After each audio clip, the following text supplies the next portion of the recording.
Bueno, buenos días. Qué precioso el tiempo que tuvimos para alabar a nuestro Dios. Qué canciones, ¿verdad? Cómo nos guiaron a alabar a nuestro Señor, lo que Él hizo también y la gratitud que debemos de tener para nuestro Dios. Gracias a los hermanos por esa preparación y por bendecir nuestras vidas de esa manera. Hermanos, llegamos a la última predicación en la carta a Tito. Este es el último mensaje aquí de la carta a Tito. Así que vamos a cerrar ya con esta epístola que hemos pasado varios meses estudiando, conociendo, y pues queremos pedir la bendición de Dios para que Él nos ayude a cerrar este tiempo. Pero antes de eso, le pido por favor que me acompañe a esta última porción que es Tito capítulo 3 y vamos a ver versículos del 9 al 15. Tito capítulo 3, versículos 9 al 15.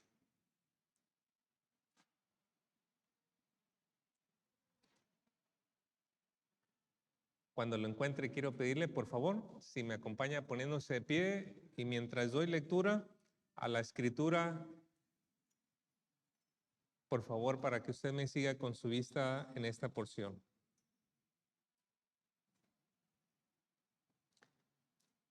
Dice la palabra de Dios: pero evita las cuestiones necias y genealogías y contenciones y discusiones acerca de la ley, porque son vanas y sin provecho. Al hombre que cause divisiones después de una y otra amonestación, deséchalo, sabiendo que el tal se ha pervertido y peca y está condenado por su propio juicio. Cuando envíe a ti a Artemas o a Tíquico, apresúrate a venir a mí en Nicópolis, porque allí he determinado pasar el invierno. A Zenas, intérprete de la ley, y a Apolos, encamínales con solicitud, de modo que nada les falte. Y aprendan también los nuestros a ocuparse en buenas obras para los casos de necesidad, para que no sean sin fruto.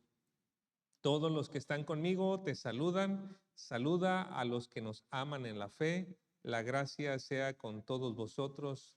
Amén. Vamos a orar.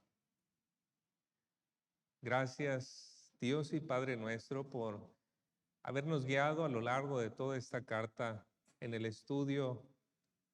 Gracias, Señor, por la manera en que también usted ha ido trabajando en nuestra iglesia, ayudándonos entender las cosas importantes, en saber qué es aquello que es tan fundamental, nuestra salvación, ese evangelio de salvación, a entender la importancia del liderazgo y la influencia, a entender también que tenemos un papel y un propósito aquí. Por favor, Señor, ayúdenos con esa gracia como se promete al final, en esta última parte, Señor, a poder refrescarnos, a poder concluir, aterrizar todo aquello que hemos estado aprendiendo, Señor. Y que usted nos mueva en un sentir apropiado, en una disposición apropiada a traer fruto, a traer buenas obras para la gloria de Jesucristo. Se lo pedimos, Señor, por favor, en el nombre de Cristo Jesús. Amén. ¿Puede tomar su lugar, por favor?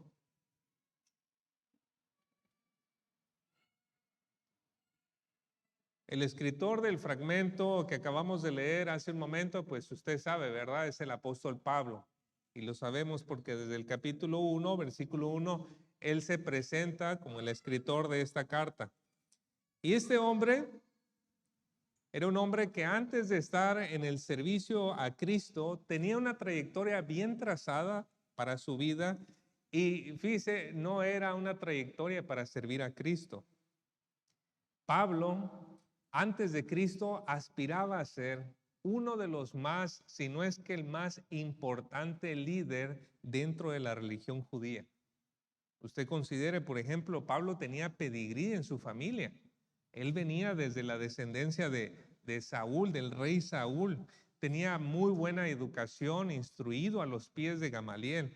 Y a la vista de todos, él era un hombre irreprensible, un hombre intachable. Nadie podía señalarle ninguna cosa. Entonces, ¿qué sucedió entre este Pablo que iba en ese camino a ser el gran líder de Israel y luego convertirse en un mensajero, en un servidor de Cristo? Bueno, todo cambió en un día camino a Damasco. Él iba para allá para encarcelar a aquellos que él pensaba pertenecían a una secta del judaísmo. Y mientras iba para allá sucedió algo que fue un giro de 180 grados, ¿no? Él tuvo un encuentro con el Señor Jesucristo. Y desde ahí él cambió desde la misma fuente de su ser.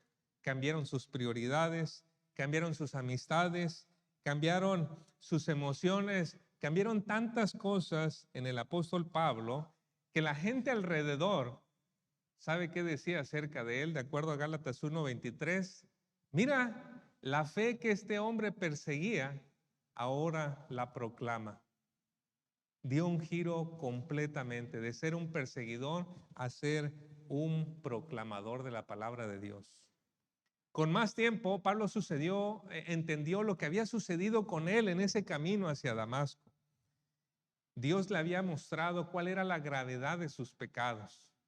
Y no solamente eso, Dios le hizo ver su gran amor, su misericordia, por la cual Él estuvo dispuesto a enviar a su Hijo Jesucristo a morir en una cruz para pagar la deuda de los pecados. Pablo también entendió que Dios en su misericordia lo había limpiado, lo había hecho una nueva criatura para que él pudiera arrepentirse de sus maldades y para que pudiera confiarle su vida al Señor Jesucristo. ¿Y por qué le digo esto acerca de Pablo? Porque esa es la realidad de toda persona a quien Dios salva. Esa es la verdad de toda persona a quien Dios rescata, y no es solamente en el caso de Pablo. Nosotros vimos en la predicación pasada, en los versículos 3 al 8, eso precisamente que Dios ha hecho para salvarnos. ¿Qué hizo para salvarnos? Primero, Él nos salvó y hablamos acerca de la rebeldía, hablamos acerca de la esclavitud del pecado, hablamos acerca del aborrecimiento entre unos y otros, de la envidia. De allí nos sacó el Señor. Lo leímos en el versículo 3. Y luego de los versículos 4 al 7 pudimos observar cómo fue por la misericordia de Dios, no por nuestras obras, no por algo que hayamos hecho y pusimos en deuda a Dios. Fue por su misericordia que nos limpió, que nos dio una nueva vida. ¿Y para qué nos salvó Dios? Veíamos en el versículo 7, para que tuviéramos una esperanza, una esperanza. De manera que esos versículos 3 al 7 son esa base, hermanos, son ese cimiento, nos resumen de manera muy condensada la salvación de Dios. Lo que Dios tuvo que hacer para transformarnos, para cambiarnos, para salvarnos. Y ahora en el versículo 8, Pablo le dijo a Tito, ahí en el versículo 8 dice, palabra fiel es esta, y en estas cosas quiero que insistas con firmeza. ¿En qué cosas? Las que dijo previamente, el evangelio, la salvación de Dios. Tito, insiste en eso. Este es el mensaje importante. Esto es lo que tiene que estar en la iglesia. Esto tiene que ser parte del menú en todos los ingredientes. El ingrediente principal tiene que estar allí. Insiste con eso, en eso. ¿Con qué propósito? Para que los que creen en Dios procuren ocuparse en buenas obras. Estas cosas son buenas y útiles a los hombres. Así que en la medida que usted y yo conocemos mejor la salvación de Dios, tenemos una mejor base, tenemos una mejor guía, una mejor motivación para que nosotros hagamos buenas obras, hermanos. Ahora llegamos a los versículos 9 y 15 que son nuestra porción, ¿verdad?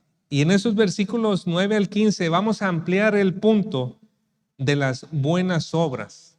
¿Cómo debemos de vivir para cumplir con esta parte de las buenas obras?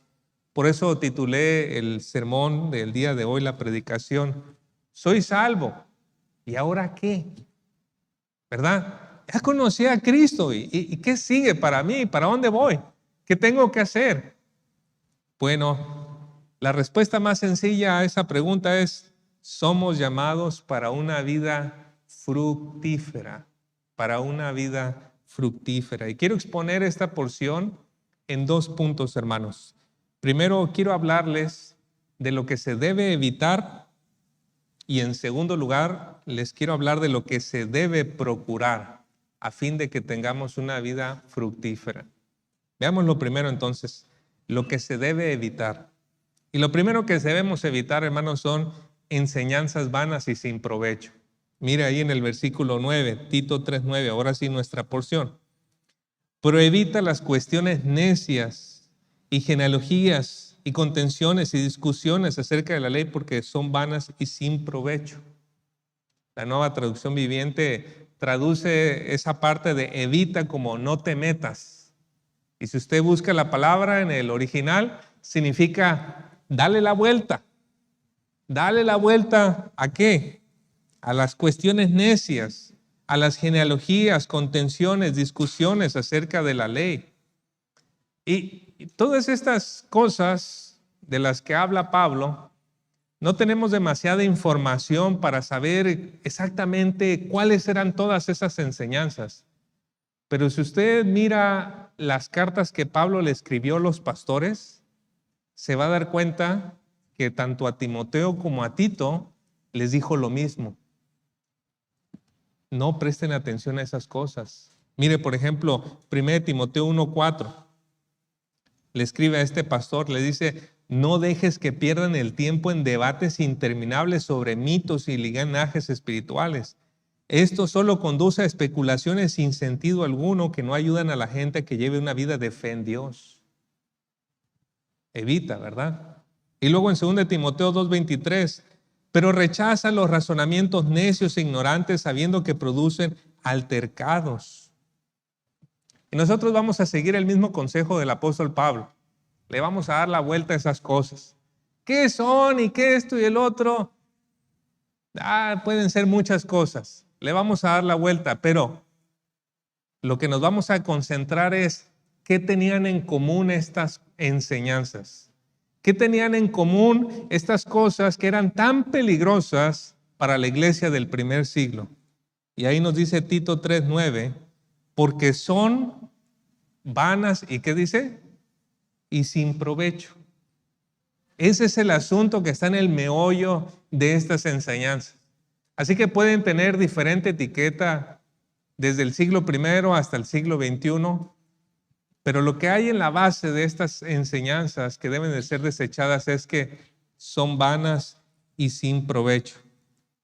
Por vana debemos entender algo que no tiene sustancia, algo que no es valioso. En el caso de la enseñanza, se trata de algo que no tiene importancia. Puede lucir interesante, pero no es importante. Hay una gran diferencia, por ejemplo, entre una circonia y un diamante. Si usted va a una joyería a vender circonia, le van a decir, no, déjela allá donde apagan el cigarro, ¿verdad? ¿Qué va a valer? Cientos de pesos. Pero usted lleva un diamante, vale muchísimo. ¿Se parecen? Sí. ¿Brillan? Sí. Pero el diamante tiene muchísimo más valor. Y así entonces se debe de juzgar la enseñanza por su valor, distinguir entre qué es interesante y qué es verdaderamente valioso.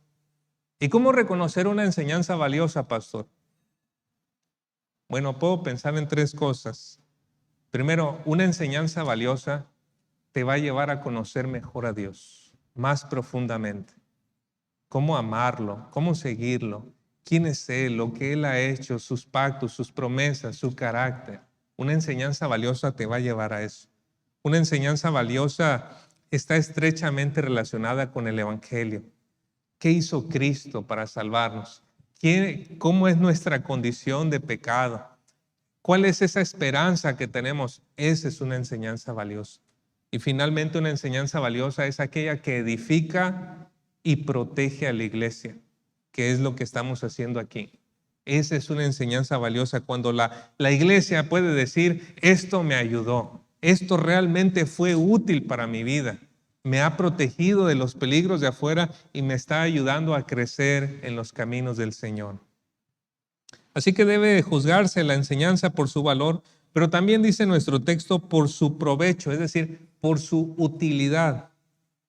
Si la enseñanza no nos prepara mejor para los planes de Dios, debemos evitarla, hermanos. Debemos desecharla. Y es que tristemente, hermanos, hay enseñanza que entretiene. Hay enseñanza que te infla el ego, ¿no? Tú no eres un hijo de Dios, eres un príncipe. Eres el hijo del rey, ¿no? Levanta poquito tu mentón. Mira para allá, tú eres grande. No. Veo a Pablo, me dice, miserable de mí, ¿verdad? No, la mala enseñanza entretiene, infla el ego, causa una gran impresión, pero no consigue un cambio en nosotros. Esas enseñanzas, hermanos, deben ser desechadas, deben de ser evitadas. Un maestro de la Biblia debe poseer el conocimiento necesario para distinguir, ¿esta enseñanza que voy a dar es importante o solo es interesante? Porque queremos enseñar lo importante. Y también debe de considerar su enseñanza por su valor práctico. Cuando termine de enseñar esto, mis hermanos van a poder ser mejor, van a caminar mejor con Dios, van a hacer mejor en la sociedad, o solamente es un ejercicio. Un buen maestro tiene que hacer así. Y para eso, hermanos, se requiere humildad. Porque el maestro o el pastor puede verse a veces en la tentación de querer decir algo interesante, ¿no? De querer llamar la atención hacia sí mismo, de querer sobresalir o impresionar. Y entonces cuando él tiene este deseo, ¿sabe qué empieza a suceder? Le empieza a agregar a la escritura, le empieza a poner allí más adornos, agregarle más de lo necesario. Y el peligro de eso es que empieza a brillar él y no el Señor. Debemos de ser advertidos de eso. Proverbios 30, del 5 al 6 nos dice, probada es toda palabra de Dios. Él es escudo para los que en Él se refugian. No necesitamos agregarle. La palabra de Dios ya está probada, está perfecta, más limpia 7 veces que el oro, que la plata fina, ¿verdad? Está probada la palabra de Dios. Versículo 6, no añadas a sus palabras, no sea que Él te reprenda y seas hallado mentiroso. Así que tenemos que evitar las enseñanzas vanas y sin provecho. Pero ahora en los versículos 10 al 11 también tenemos que evitar a las personas divisivas. Note por favor el versículo 10, cómo comienza. Al hombre que causa divisiones, después de una y otra amonestación, deséchalo. ¿Quién es este hombre que causa divisiones? Por el contexto podemos pensar que se trata primeramente de alguien que está hablando cosas interesantes y que quiere mantener su punto de vista y que quiere desviar el tema de lo que se está hablando porque él quiere sobresalir, él quiere decir, él necesita que la gente conozca que él sabe más. Probablemente ese es el hombre que se tiene en cuenta aquí, ese hombre que causa divisiones. Pero también se puede considerar cualquier otra persona que cause divisiones por un motivo incorrecto. Y es que, hermanos, a menudo la persona que causa divisiones en una iglesia es aquella que cree que ya no necesita ser enseñada. Es aquella persona que escucha y dice, sí, todo estuvo bien, pero estuvo bien porque todo concordó con sus propios puntos de vista. No porque haya estado examinando o haya estado cuidadosamente viendo que las cosas fueran así. Y cuando le toca dar su opinión, la da en una manera de que él muestra a los demás, yo sí sé acerca de este tema. Esta persona divisiva le gusta debatir y que otras personas entren en el calor del debate por lo que se está enseñando. Como característica general del hombre divisivo, estos hombres suelen ser personas con experiencia en la religión o poseen títulos en teología de los cuales hacen gala. Su motivo a menudo es el reconocimiento. Buscan el aplauso, buscan que los mencionen, buscan ser vistos. Y si no le pagan con esa moneda, pues también les gusta la moneda física, ¿verdad? El otro motivo es el dinero. ¿Y quiénes son sus víctimas? Ya hemos hablado en Tito, ¿verdad? Sus víctimas son personas ingenuas o inestables. Son los primeros que van llegando, son los que apenas están conociendo, allí fijan su vista. Los inestables o ingenuos. ¿Y qué se debe de hacer, hermanos, con alguien que esté causando división en la iglesia? Versículo 10. Después de una y otra amonestación, dice, deséchalo. Esa palabra amonestar es una palabra compuesta en el griego de dos palabras que significa poner en la mente. En otros lugares se traduce como enseñar o como advertir. Aquí se tradujo como amonestar. Pero la idea completa es que al hombre divisivo se le tiene que enseñar y decir, hey, estás haciendo mal. Tus comentarios, tus opiniones, ¿con qué propósito son? ¿Te has puesto a pensar por qué lo estás haciendo? Estás causando división entre las personas, estás causando contienda, peleando por un asunto menor. Se le enseña, pero también se le corrige. Por favor, evita hacer estas cosas. Y se le advierte, no queremos volver a llamar la atención acerca de este asunto. Se le advierte acerca de una reincidencia. Y siguiendo Mateo 18, pues lo ideal es que esta confrontación, esta amonestación sea entre dos o más personas, ¿verdad? Para que puedan hablar con una mejor perspectiva acerca de eso. Y en el caso de una negativa, dice nuestro texto, después de 2 amonestaciones, debe ser desechado. Déjenme decir algo aquí importante, hermanos. La salud espiritual de toda la iglesia es más importante que un hombre que tiene actitudes y comportamientos que dividen. La salud de toda la iglesia es más importante que eso. Pero seguro alguien me podría decir, pastor, ¿pero qué dice Lucas 15?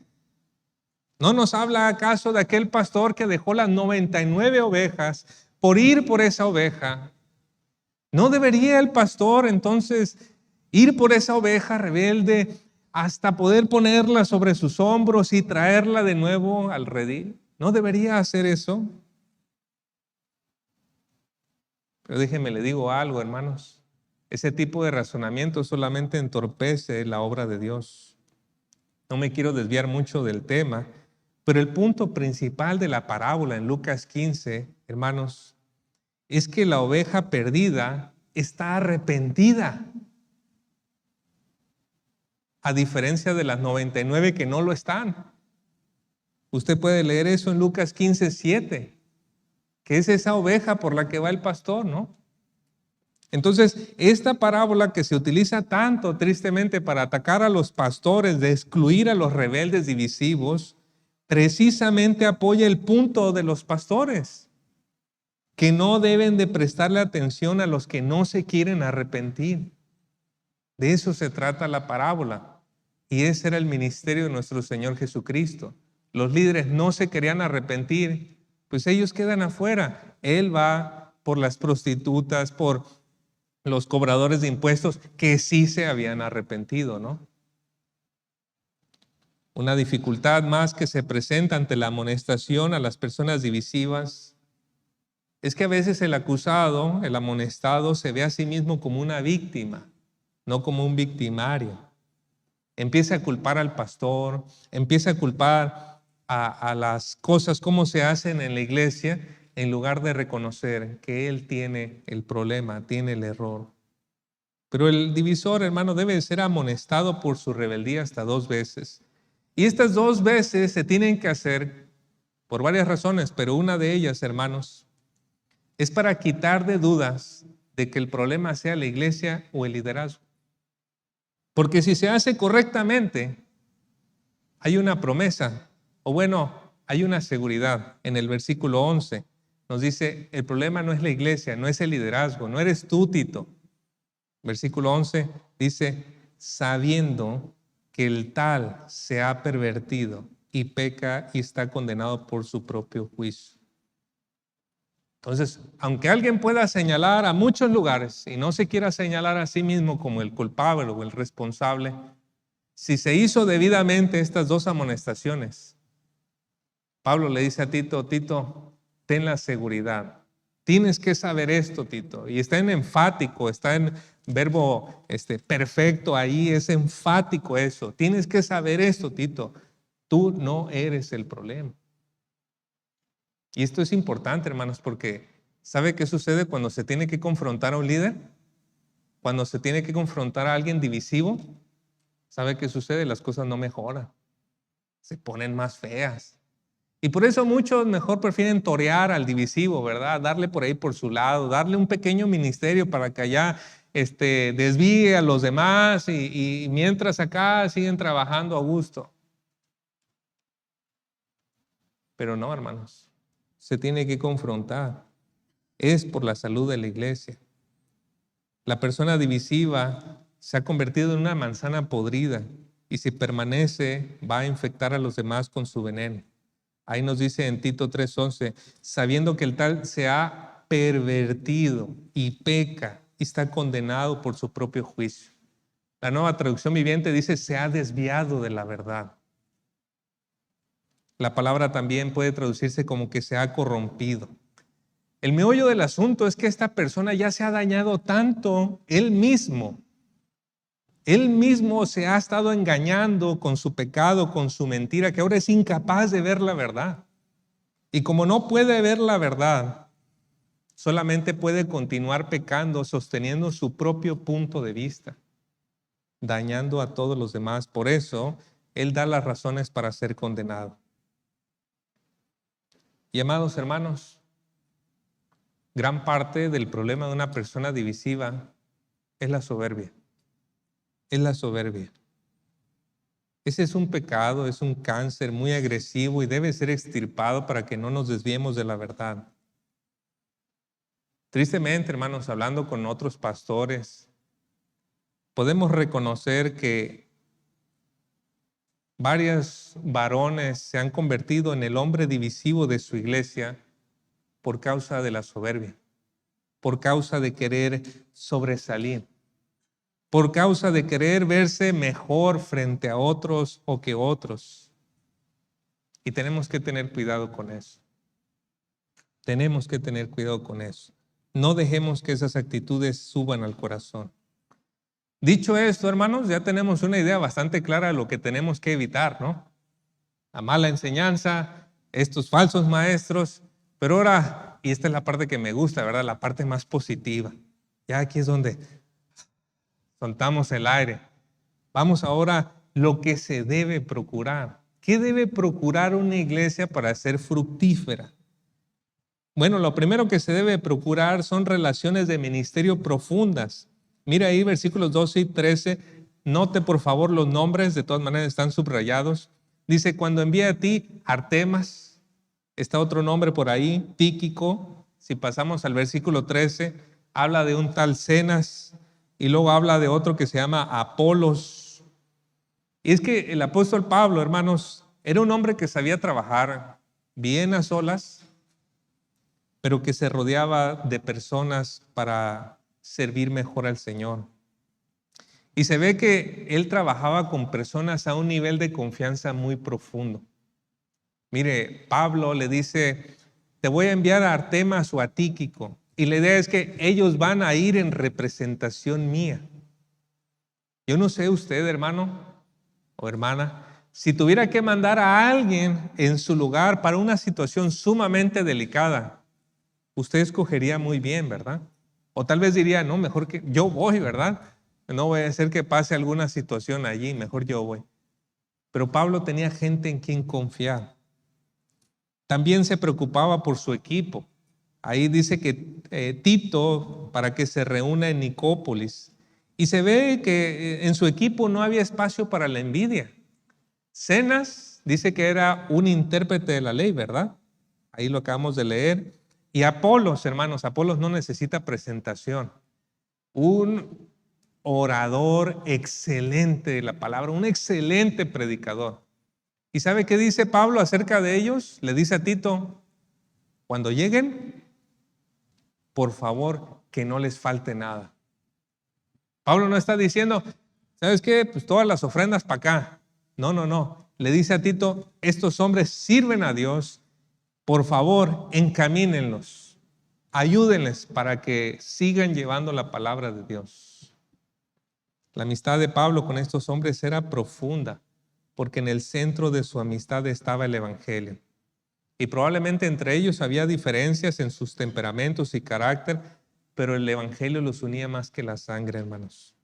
Así que si usted desea hacer algo provechoso para el Señor, cultive amistades profundas en el ministerio.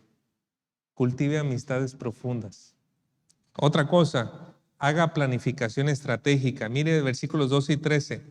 Ahí subrayé, dice, cuando envié a ti Artemas o a Tíquico, da otra instrucción, apresúrate a venir a mí, le dice a Tito. Y luego dice más adelante, he determinado.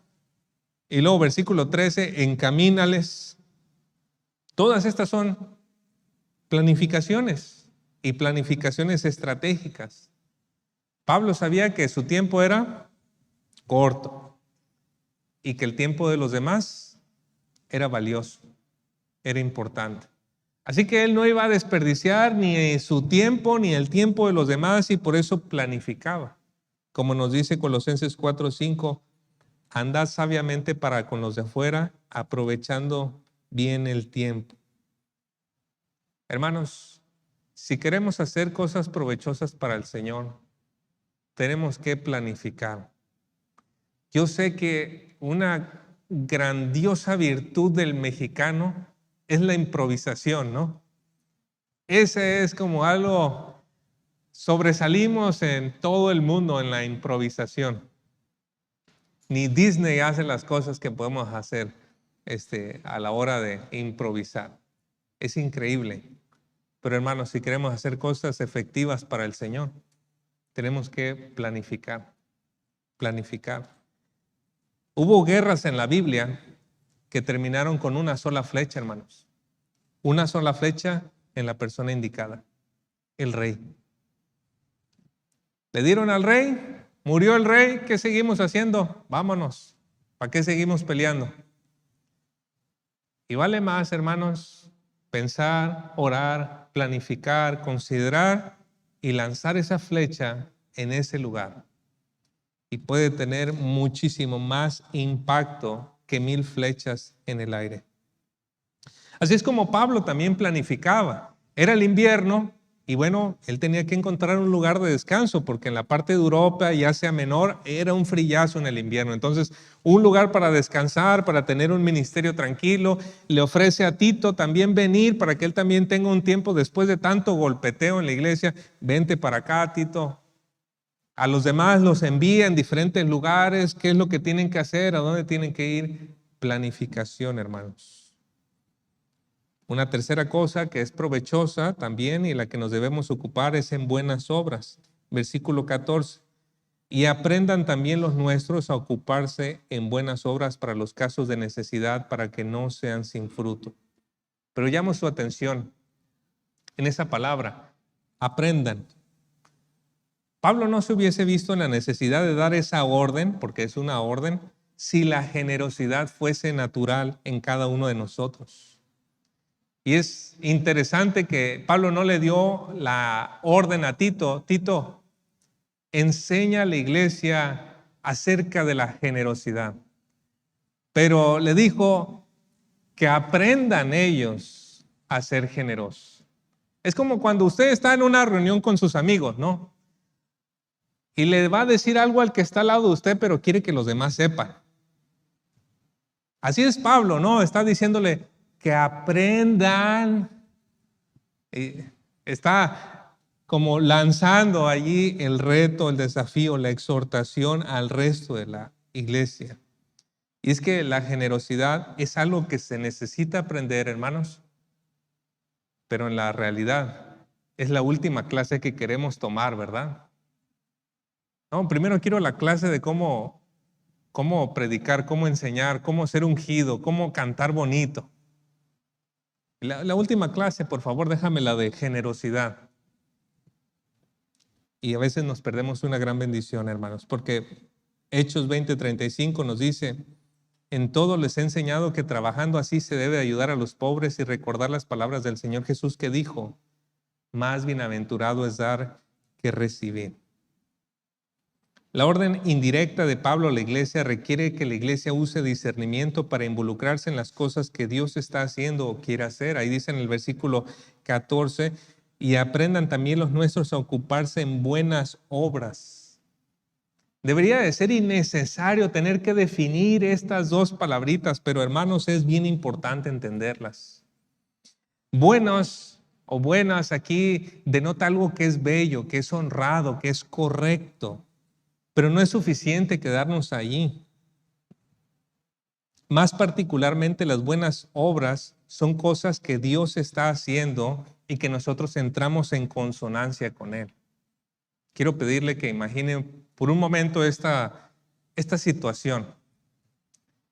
Imagine que nuestro Señor entra a la iglesia, pasa aquí entre medio de nosotros, nos saluda, nos bendice.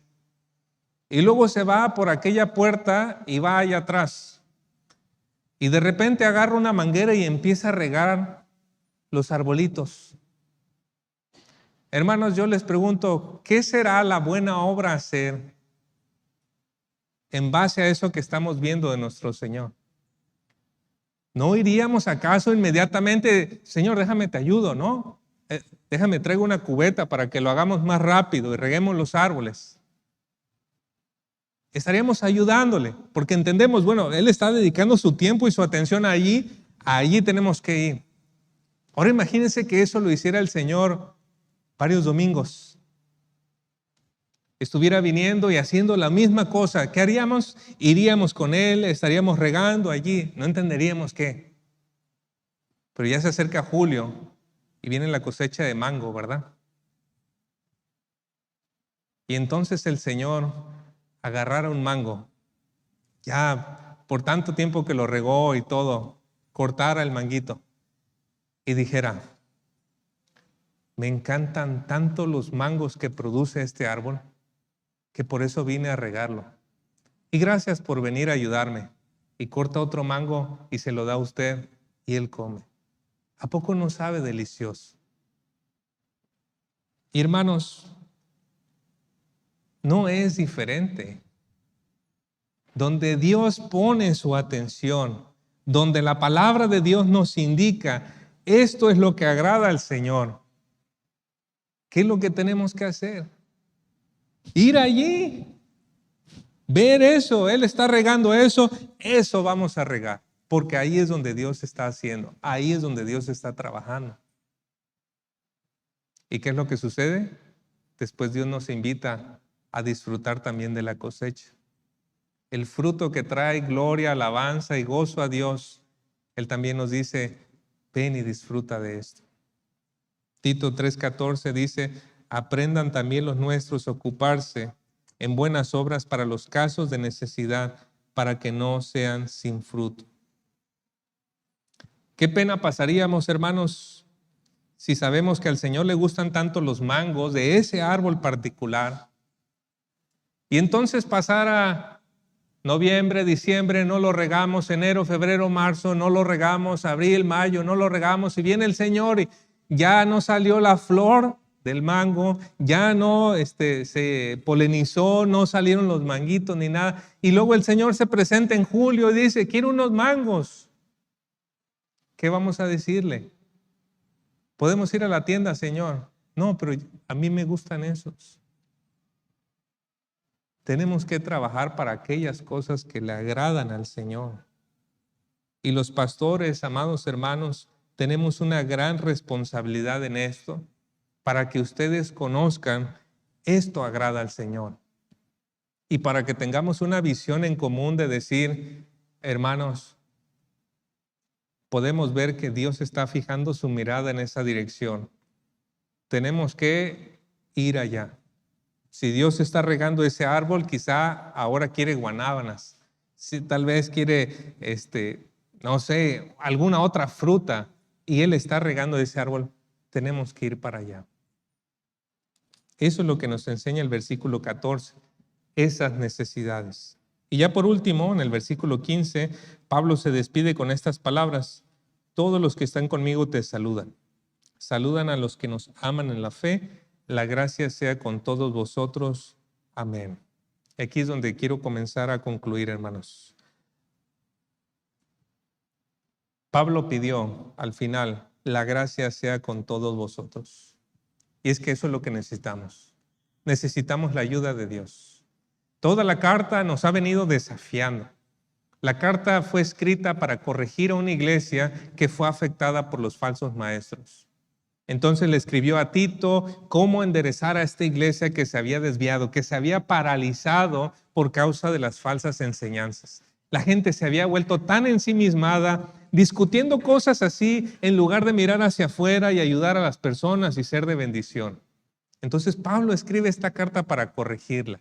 Y ya vimos, Tito, debes designar ancianos, líderes calificados que puedan contrarrestar esa mala influencia. Tito, tienes que frenar la influencia de esos falsos maestros. Tito, tienes que enseñarle a la iglesia cómo tiene que vivir en su casa, en la sociedad. Pero sobre todo, Tito, tienes que conservar, tienes que mirar que el centro de todo es la gran salvación de Dios. Es el evangelio, es lo que Cristo vino a hacer para morir por los pecadores. Quédate con eso, que eso sea la médula, el meollo, lo más importante. Insiste allí.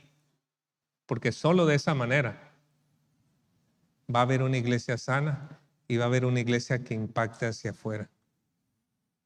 Y el propósito de todo esto, hermanos, es que Dios reciba la gloria por nuestra conducta. Que Dios reciba la gloria por los frutos de lo que Él ha venido trabajando en nosotros. Así que mi exhortación final en esta hora es que nos encaucemos en el evangelio y las buenas obras que traen gloria y agrado a nuestro Señor. Vamos a orar.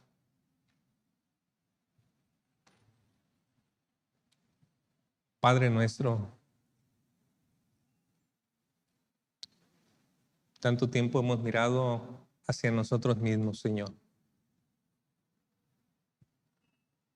pensando que nosotros tenemos más necesidad que las personas que están alrededor de nosotros. Perdónenos, Señor. Su misericordia nos cambió, su amor nos dio tanto consuelo, nos dio el perdón, nos liberó de nuestra esclavitud. Ahora, Señor, obre para que nosotros seamos un canal de ese amor para los demás. Y para que ese amor se traduzca en buenas obras, haciendo las cosas que a usted le agradan, Señor. Haciendo aquellas cosas que usted ya preparó de antemano para que andemos en ellas. Ayúdenos, Señor. Que usted siga obrando en la iglesia, que nos dé esa gracia para que lo que aprendimos en la carta a Tito empiece a tener su impacto en nuestra vida diaria. Y que usted bendiga a toda esta congregación que se ha reunido. Que si alguien no le conoce, Señor, hoy haya sido confrontado con su condición y pueda reconciliarse con usted por medio de Jesucristo. Se lo rogamos y pedimos todo esto en el nombre de Cristo Jesús. Amén. Que el Señor les bendiga.